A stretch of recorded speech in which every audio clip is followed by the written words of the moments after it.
Peringatin, film ini hanyalah fiksi belaka. Jika ada yang menganggap film ini nyata, segeralah bawa ke rumah sakit jiwa.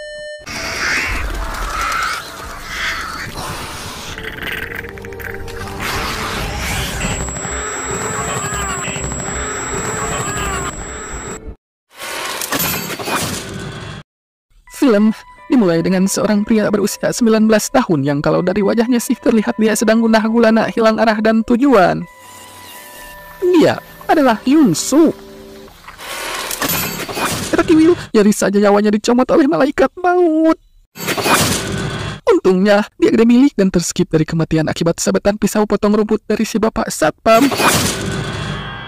미안해, 이게 원래 내일이 아닌데 주말이라 사람이 없다고. Aduh, setelah membuat malaikat maut siaga 1, si bapak satpam dengan santainya berkata maaf sambil terlihat watados begitu. Tapi, Pak Satpam sedikit heran karena dia tidak pernah melihat Hyun-soo di lingkungan apartemen ini sebelumnya. 어떤 학생인데 뭔 일로 왔어? 이사요. Hyun-soo datang ke apartemen ini karena semua keluarganya tewas dalam sebuah kecelakaan mobil, sehingga dia terpaksa harus tinggal di apartemen yang tidak SNI ini karena peninggalan dari orang tuanya tidak cukup untuk menanggung hidupnya selama 1000 tahun ke depan. Hyun-soo yang sudah putus asa dengan kehidupannya berniat untuk mengakhiri saja hidupnya yang mendesu dengan melompat dari atap apartemen. Namun, ketika hendak meloncat, tiba-tiba pandangannya teralihkan pada sebuah pemandangan yang menebarkan sekaligus mengeraskan. Woi, sungguh menggiurkan dan bikin urat merungkut. Oh ya, ternyata walau sedang nari balet, si Neng memperhatikan dan mengetahui niatan Hyun-soo yang ingin mengakhiri hidupnya. Dan dengan sangat simpel dan menohok, si Neng berkata, 여기서 죽지 마. 딴 데 찾아봐. 괜히 여기서 죽어가지고 여러 사람 귀찮게 만들지 말고. ya, sangat kejam dan to the point memang, tapi ternyata itu efektif dan ampuh hingga membuat Hyun-soo tercengang dan mengurungkan niatnya. Hyun-soo pun kembali ke apartemennya dan nge-WA ke malaikat maut untuk memberitahu bahwa dirinya tidak jadi mengakhiri hidupnya. Pas satpam tiba-tiba datang sambil celingukan. 뭐 하시는 거예요? 아까는 미안했어. Hyun-soo pun pada akhirnya mencoba beradaptasi dan mencoba berdamai dengan kehidupannya saat ini. Namun ternyata tidak mudah untuk beradaptasi dengan lingkungan barunya ini, di mana orang-orang di sini punya kehidupan yang di atas normal akibat faktor 진짜 뛸 거야? 자존심도 없냐? 야, 자존심이 밥 먹여주냐? Selain wanita barusan yang bernama Jisoo, di apartemen ini juga tinggal si gadis penari balet yang bernama Lee Eun-yo bersama kakaknya yang bernama Lee Eun-hook. Selain mereka, di sana masih ada juga seorang pria misterius yang terlihat seperti seorang kriminal. Dia bernama Pyeong-sang yang sedang mengerjakan perawatan wajah pada seorang remaja. Ya, hari demi hari berlalu, namun Hyun-soo masih terus berusaha berdamai dengan kehidupannya sendiri. Saat dia asik bermain game, Mamang paket nge-WA dan memberitahu bahwa paket pesanannya sudah sampai dan ditaruh di depan kamar apartemennya.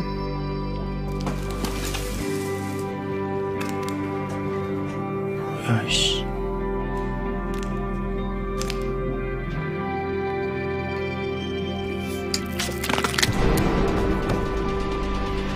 Wah, edan! Paketnya awut-awutan lalu dia melihat sosok makhluk yang memakan seekor kucing. Hyun-soo pun ketakutan setengah modar. Lututnya norotok, tubuhnya gemetar, bergetar-getar. Ternyata itu adalah ulah mama tetangga Hyun-soo yang entah kesurupan setan apa sehingga dia menjadi brutal seperti itu.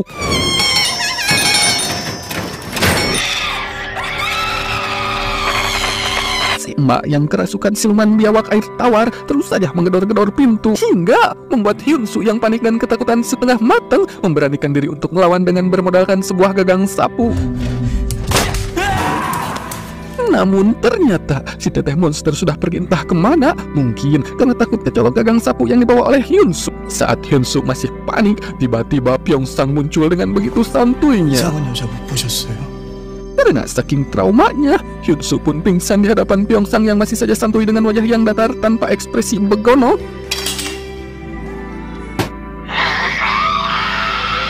Ternyata sang monster biawak air tawar kini tengah meneror Jisoo.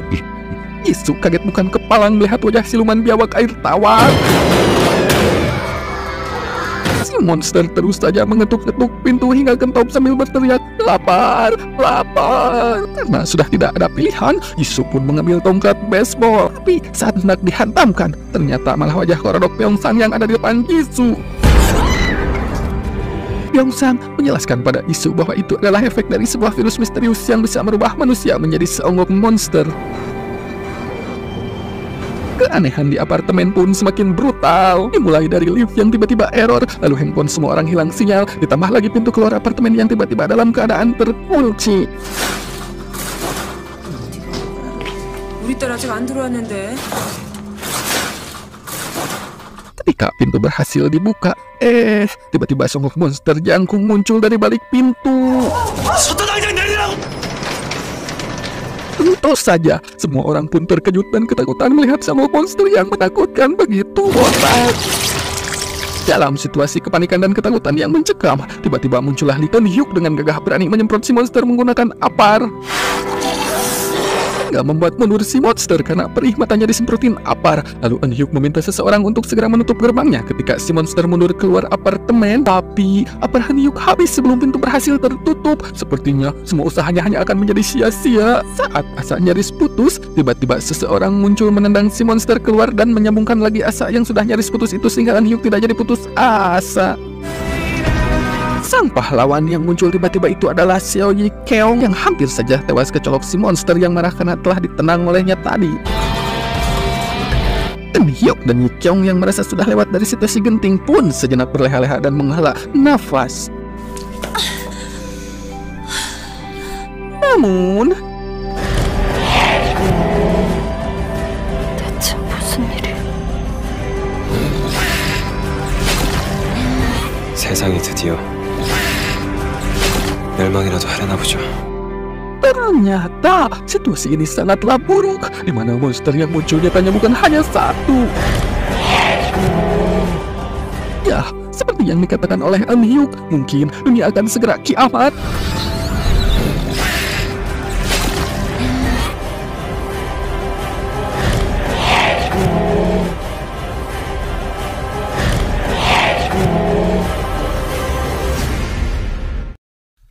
Di akhir episode 1 ini ditunjukkan bahwa Hyun-soo mengalami gejala awal monsterisasi dengan mengalami pendarahan hebat pada irungnya.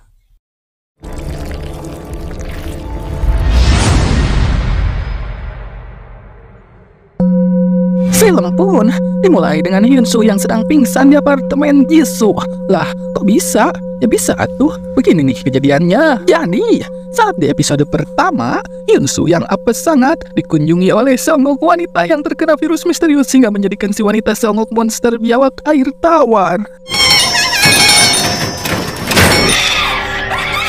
Lah, karena saking traumanya, Hyun-soo yang seumur-umur baru sekali melihat monster langsung pingsan di hadapan Mang Pyeongsang yang kebetulan lewat di depan kamar apartemennya.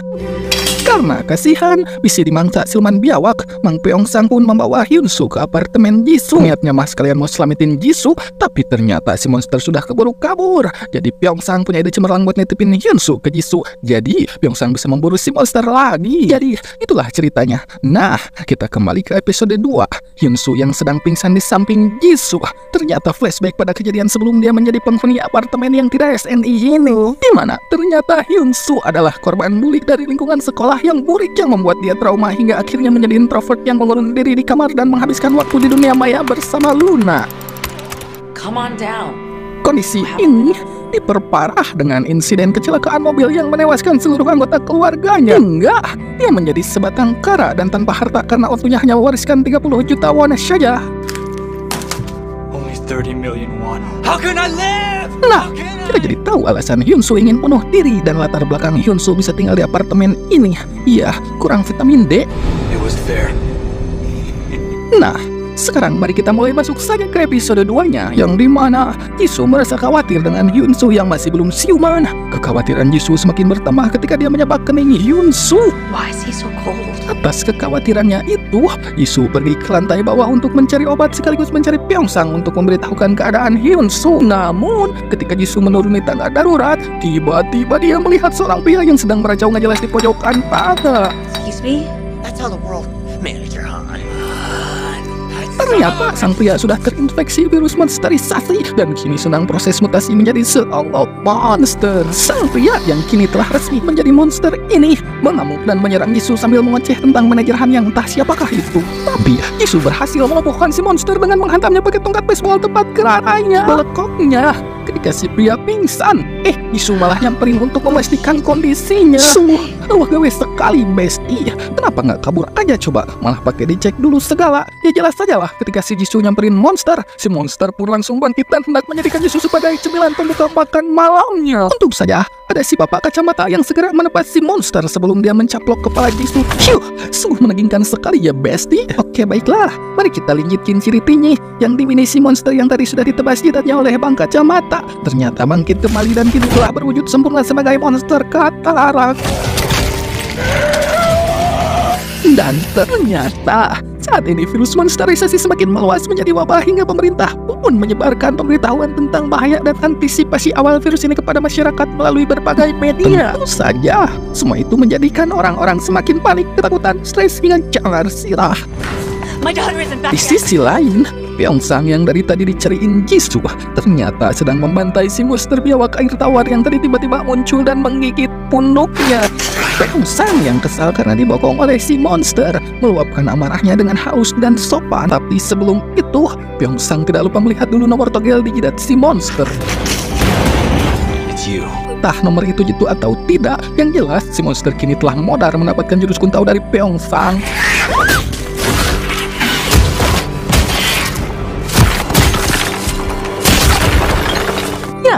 Kesampingkan dulu Pyeongsang ya, Besti. Kita menuju ke lantai 1 apartemen saja, yang dimana orang-orang sudah mengetahui bahwa virus ini akan merubah seseorang menjadi monster jika terinfeksi, memutuskan dan bersepakat untuk mengurung serta mengisolasi siapapun yang terlihat telah terinfeksi. Dan apesnya, Pyeongsang malah muncul di saat begini dengan luka bekas gigiran monster di punuknya. Ya of course saja, Pyeongsang pun jadi korban isolasi pertama setelah disetrum oleh pistol Koh Ahau. Tidak hanya sampai di situ saja, Pyeongsang yang sudah diisolasi dan terikat di kursi ternyata akan dilenyapkan oleh Koh Ahau dengan sebilah pisau sayur. Namun ketika hendak dielus pakai pisau, Pyeongsang tiba-tiba bangun dan menghantam kepala Koh Ahau dengan jidatnya hingga Koh Ahau pun pingsan tak berdaya.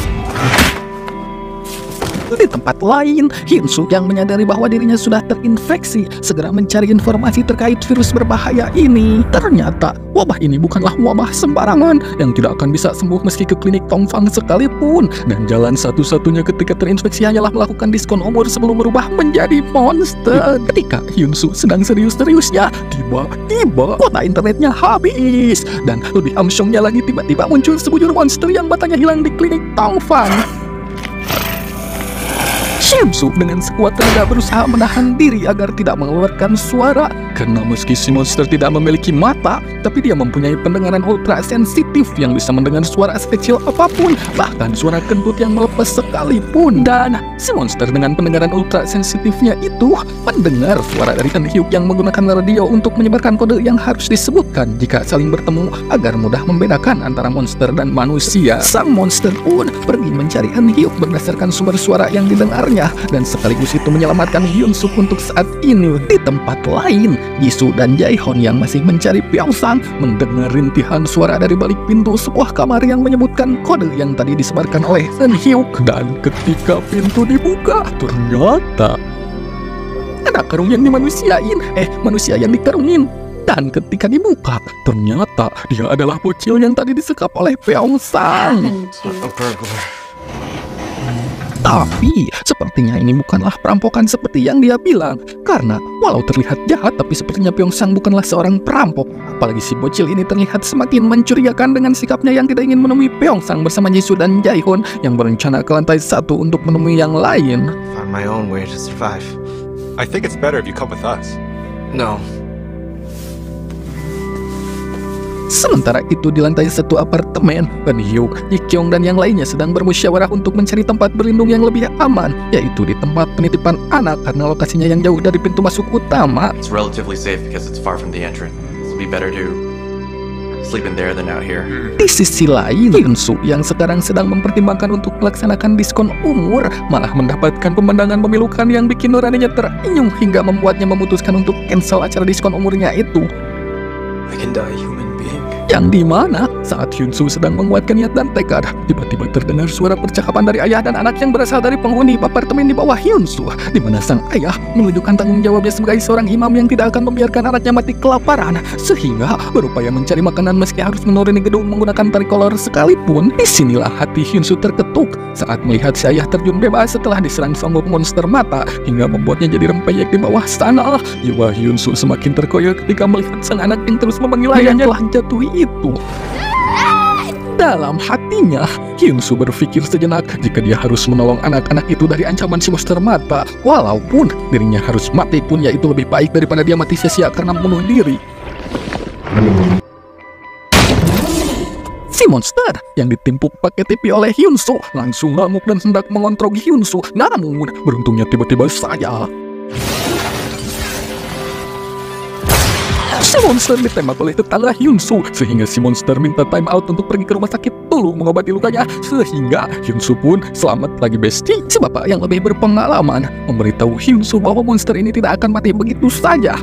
Melihat raut wajah Hyun-soo yang terlihat khawatir, si bapak pun menyadari jika Hyun-soo ingin menyelamatkan anak-anak tadi dari para monster.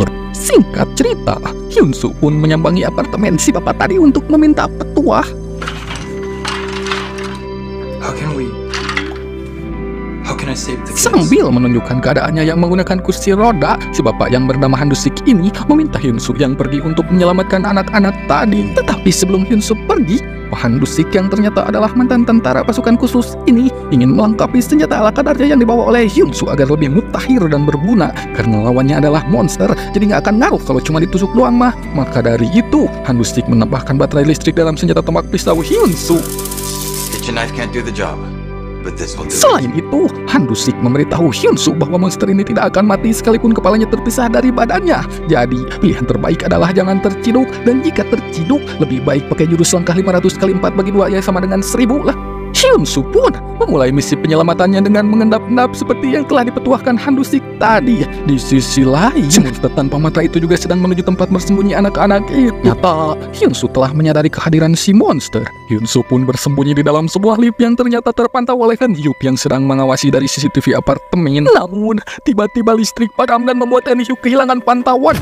Itu pun Hyun-soo yang harus menghadapi si monster dalam keadaan gelap gulita tanpa cahaya. Si monster menemukan Hyun-soo cuma gara-gara suara lalat yang mengerubungi ikan busuk di samping Hyun-soo. Dan untungnya, Hyun-soo mengikuti petuah Han-sik dengan melakukan jurus langkah 1550 perak. Ternyata si monster bukan hanya memiliki telinga ultrasonik saja, si monster juga punya skill tangan yang bisa memanjang. Syuh! Nyaris saja kepala Hyun-soo jadi pala geprek. Si monster yang sudah emosi tingkat dewa terus saja menyerang Hyun-soo secara membabi ngepet. Namun, dengan kecerdasan secerdas kancil dan kegesitan segesit belut juga keganasan seganas macan, Hyun-soo menyerang si monster dengan mengecohnya terlebih dahulu dengan melemparkan bola. Dan ketika si monster lengah, Hyun-soo langsung menombak kepalanya dari belakang hingga si monster pun tumbang untuk sementara. Hyun-soo segera pergi menuju persembunyian anak-anak untuk segera menyelamatkan mereka. Kids, may I help you? Please, sir. Para bocil yang masih polos ini juga meminta Hyun-soo untuk menyelamatkan ayahnya yang tadi terjun bebas dan jadi rempeyek. Hyun-soo yang sudah mulai terbawa suasana pun mulai mengalihkan pembicaraan. How old are the two of you? I'm 9. Those are perfect ages to fight Hyun-soo monsters. pun mengajak anak-anak ini untuk ke lantai 5 menemui penghuni lain yang berada di sana seperti yang sebelumnya telah diberitahukan oleh Han Hyuk lewat speaker apartemen. Namun, di tengah perjalanan terjadi sesuatu yang aneh pada Hyun-soo. Dimulai dari adanya bisikan aneh, lalu dari tangan Hyun-soo seperti akan muncul sesuatu entah apakah itu, lalu tiba-tiba darah mengucur deras dari hidungnya. Are you okay? Get away from me! Leave now! Hyun-soo yang mengalami pendarahan hebat di hidungnya mulai berhalusinasi tentang memori-memori buruk di kehidupannya yang terus ditunjukkan seolah-olah sesuatu di dalam tubuh Hyun-soo sengaja memprovokasinya untuk membangkitkan kebencian dalam dirinya. Another week, didn't you? Now look what happened. It was fair. Ya, bestie, sepertinya Hyun-soo akan berubah menjadi monster. Tapi apakah Hyun-soo akan menjadi monster yang tak terkendali seperti monster lainnya? Atau malahan Hyun-soo bisa mengontrol kekuatan monsternya? Ya, sepertinya itu akan terjawab di episode 3-nya sih. Dan di awal episode 3 ini, ternyata virus monster yang ada dalam tubuh Hyun-soo semakin dalam menggali kebencian pada diri Hyun-soo. Virus monster itu berusaha mengungkit kemarahan dan kebencian Hyun-soo terhadap keluarganya dengan menggambarkan kembali kejadian-kejadian yang memetik kebencian Hyun-soo hingga nyaris saja membuat Hyun-soo benar berubah jadi monster yang brutal.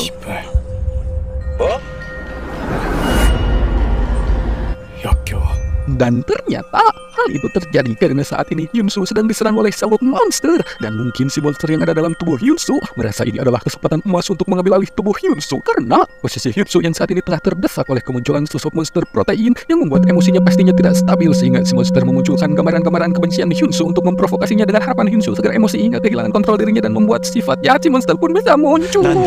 넌 그냥 받아들이면 돼.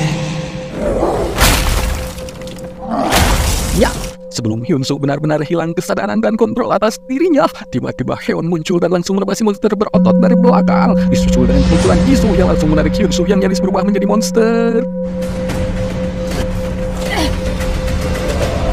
Jisoo dan Hyun pun langsung membawa Hyunsu menjauh dari si monster protein dan membawanya ke tempat yang lebih aman. Namun, ketika Jisoo dan Hyun melihat sisa aliran darah di hidung Hyunsu, mereka langsung menyadari ternyata Hyunsu sudah terinfeksi virus monsterisasi. 코 피 흘리고 기절했잖아. 너 감염자지? Namun, di saat Jisoo telah memojokkan posisinya, Hyunsu malah teringat nasib anak-anak tadi yang bersamanya, sehingga Hyunsu memohon pada Jisoo dan Heon untuk membantunya menyelamatkan anak-anak itu. Karena melihat tingkat kesadaran Hyunsu yang sepenuhnya sadar, Jisoo dan Heon berkesimpulan jika Hyunsu masih bisa mengendalikan dirinya, hingga Jisoo dan Heon pun memutuskan untuk percaya pada Hyunsu dan membantunya menyelamatkan anak-anak.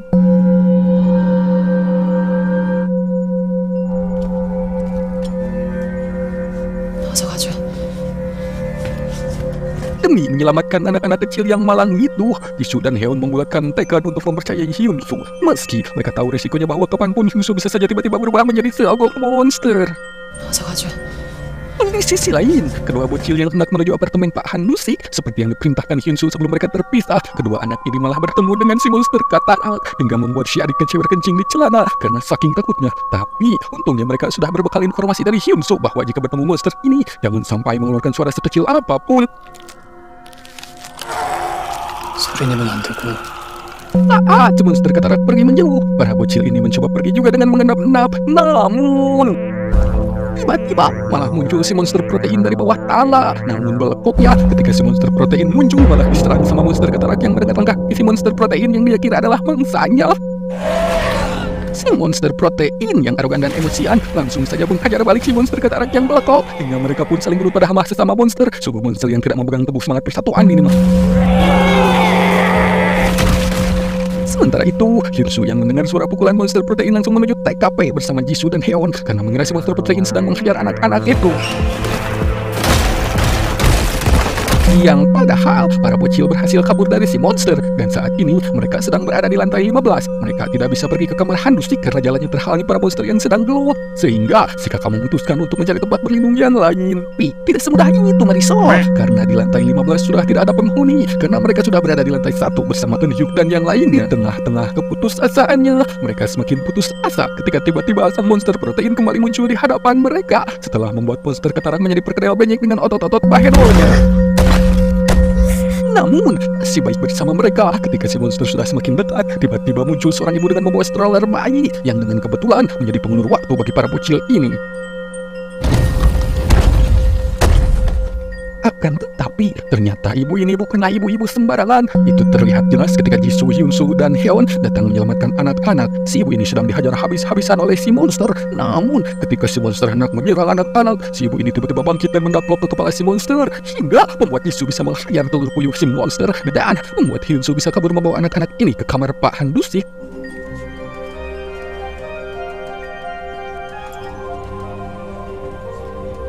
Sementara itu, Heon sedang berupaya menjadi pahlawan tidak kesiangan dengan memprovokasi dan memancing si monster protein untuk mengejarnya agar si monster menjauh dari Jisoo dan si ibu-ibu. 생각보다 허접한데? 그래. 안 그래 고깃덩어리? Dan ternyata trik itu berhasil menjauhkan si monster dari Jisoo dan si ibu. Namun ketika Jisoo hendak menolong si ibu, ternyata si ibu adalah penyintas dan sedang berubah menjadi monster. Dan tentu saja itu membuat Jisoo menjadi cemas dan siaga satu. Namun ketika si ibu menanyakan keadaan anak-anak tadi, itu membuka mata Jisoo jikalau tidak semua yang terinfeksi akan menjadi monster seperti monster katarak atau monster protein. Namun ada juga penyintas yang bisa mengontrol diri seperti si ibu dan Hyunsu, sehingga membuat Jisoo mengulurkan tangan yang menjadi pertanda bahwa Jisoo percaya dan menerima si ibu dengan lapang bola. 무사해. Lalu, Jisoo meminta si ibu untuk pergi ke kamar 1408, yaitu kamar Han Du-sik yang akan menjadi tempat persembunyian mereka sementara ini. Jisoo pun berjanji pada si ibu bahwa dia akan segera menyusul ke sana bersama Haewon. Jisoo pun pergi menyusul Haewon yang masih melawan monster protein. Sementara itu, Haewon sendiri masih bermain kejar-kejaran dengan si monster protein. Taktik Haewon untuk memancing kemarahan si monster ternyata berhasil dan membuat si monster sangat bernafsu mengejarnya, hingga membuat si monster telat rem hingga menabrak jendela dan membuatnya terjun bebas dari lantai 15 apartemen.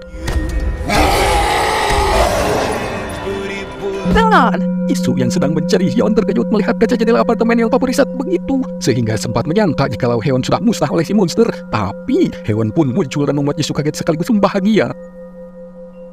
아니 주님 좋아하시는 거 알겠는데 조금 천천히 만나러 가도 되잖아요. Ya, pada akhirnya mereka semua selamat dan berhasil berkumpul di apartemen Pak Han Du-sik. Nah, sekarang kita ke basement apartemen dulu, Besti, yang dimana Lee Kyung yang sedang berusaha memperbaiki listrik ternyata diserang secara tiba-tiba oleh seorang monster. Lalu, Lee Kyung ujung-ujung dibuntal oleh semacam jaring laba-laba yang membuatnya terlihat seperti kepompong. Dan di sini tampaklah seseorang yang nampak mengunci pintu ruangan penyekapan Lee Kyung, yang kalau dari seragam dan ketuan kunci yang sekilas terlihat tadi, sepertinya itu adalah Pak Satpam apartemen yang di episode 1 tiba-tiba menghilang. Nah, kita pindah dulu ke lantai 1 apartemen yang dimana listrik telah menyala berkat Ye Kyung. Dan ketika TV mulai menyala, muncullah berita tentang situasi saat ini yang disampaikan oleh Presiden Korea. Namun, tiba-tiba si Presiden malah berubah menjadi monster dan ditembak oleh tentara yang menjaganya, yang tentu saja membuat semua orang histeris karena itu bertanda buruk. Karena jika Presiden saja sudah terinfeksi, lalu siapa yang akan menolong mereka? Ya teringat tuh 그래도 구하러 오겠죠. 이게 막혔냐 이씨. 나 좆된다잖아. Sisi lain, Pak Tentara dan Eun Hyuk mulai resah karena Ye Kyung belum kembali padahal listrik sudah menyala. Terlebih lagi, ada keanehan di sana di mana kamera CCTV ruangan listrik dalam keadaan terbalik sehingga Eun Hyuk tidak dapat melihat ruangan itu. 좀 더 기다려보죠. Namun, tiba-tiba ada kejadian yang sangat kampret di mana seorang ibu ternyata menyusup ke ruangan kontrol di saat Eun Hyuk sedang sibuk dengan walkie-talkie-nya untuk meminta semua penghuni apartemen termasuk adiknya agar segera berkumpul di lantai 1 karena jika bersama menurutnya akan lebih aman begitu. 알립니다. 1층은 최소한의 안전이 확보돼 식량과 의약품, 무기를 챙겨서 1층으로 내려오세요. 살아남은 우리는 같이 있어야 됩니다. Saat semua orang sedang terhanyut oleh pidato Eun Hyuk, si ibu-ibu yang tadi menyusup ke ruangan kontrol ternyata bermaksud untuk membuka pintu gerbang utama. Si ibu bermaksud menyelamatkan anaknya yang menurutnya sedang menuju ke apartemen untuk menyelamatkan diri. Namun, para penghuni lain menahannya karena itu terlalu beresiko untuk semua penghuni apartemen. Mereka takut jika saat pintu dibuka, maka para monster akan langsung masuk ke dalam apartemen dong. Namun, ketika gerbang dibuka, ternyata memang benar anak si ibu itu datang dan berlari sekuat tenaga menuju apartemen. Namun, dramatisnya, dia tiba-tiba saja terjatuh. Saat adegan yang dramatis itu, Bapak Tentara menunjukkan jiwa patriotnya dengan langsung berlari untuk menyelamatkan Minju. Namun ternyata...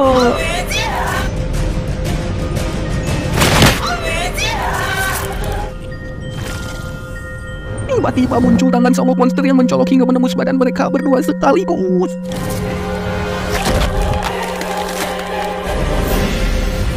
Lihat kejadian itu, semua orang termasuk Eun Hyuk hanya bisa melongo hingga terdongok-dongok.